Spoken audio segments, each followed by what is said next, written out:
LeBron James out na daw, Marcus Smart secret weapon at Horford pinuri si Curry. So parang nasa unang balita mga idol ay patungkol sa Golden State Warriors.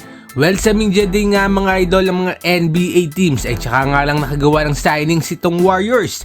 At ang isa nga sa move sa ginawa nila ay ang pagkuha sa former Celtics big man na si Al Horford. May mga fans nga na nagsasabing hindi maganda ang signing na ito dahil sa 39 years old na nga ito. Pero marami naman na nagsabi na kaya pa naman ito makipagsabayan sa laruan ngayon. At fit nga daw ito sa sistema ng Warriors. Excited naman itong si Al Horford sa bago nga nitong team. At pati na nga rin sa kanyang bagong superstar teammate na si Stephen Curry. Aniya ay magaling nga daw itong si Stephen Curry na takutin ang mga kalaban sa bawat move nga na gagawin ito sa loob ng court. Well, kahit di nga kasi hawak ni Steph ang bola ay moving pa nga rin ito. Kaya naman ay hindi nga makapagkampante itong mga kanilang kalaban. Kaya naman ay dito nga daw ay makakapag-take advantage itong si Al Horford. Anong masasabi ninyo dito mga idol? Agree ba kayo dito o hindi? At para naman sa sunod na balita ay patungkol kay Marcus Smart.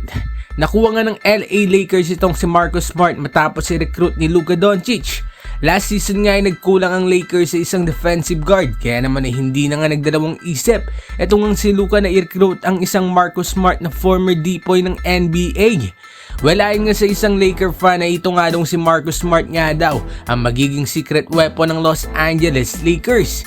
Siya nga daw magbibigay ng boost sa second unit ng Lakers dahil nga sa IQ na meron nito at defensive skills. Ang projected second unit nga ng Lakers mga idol ay itong sina Marcus Smart, Gabe Vincent, Jake LaRavia, Jared Vanderbilt at Jackson Hayes. Kung sa starting five nga ng Lakers ay puno ng scorers, ay defenders naman dito para sa second unit nila. Anong masasabi ninyo dito mga idol? Maging fit nga kaya sa Lakers itong si Marcus Smart?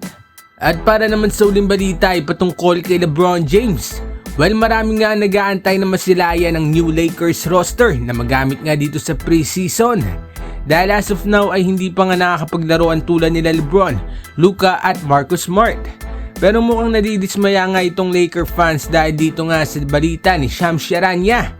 Ayon nga sa kanyang report ay nasabi nga daw sa kanya na expectation nga sa Lakers ay hindi nga maglalaro itong si LeBron James sa preseason games sila. Yan nga daw ay para maging ready at healthy nga ito sa kanilang opening game sa regular season. At yan nga daw ang main goal ng Los Angeles Lakers.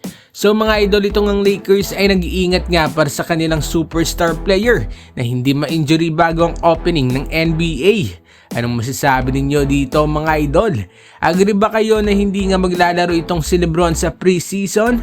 Magkomento sa baba at ating babasahin yan. Huwag kakalimutan na mag-like at subscribe para sa iba pang balitang NBA. Maraming salamat po.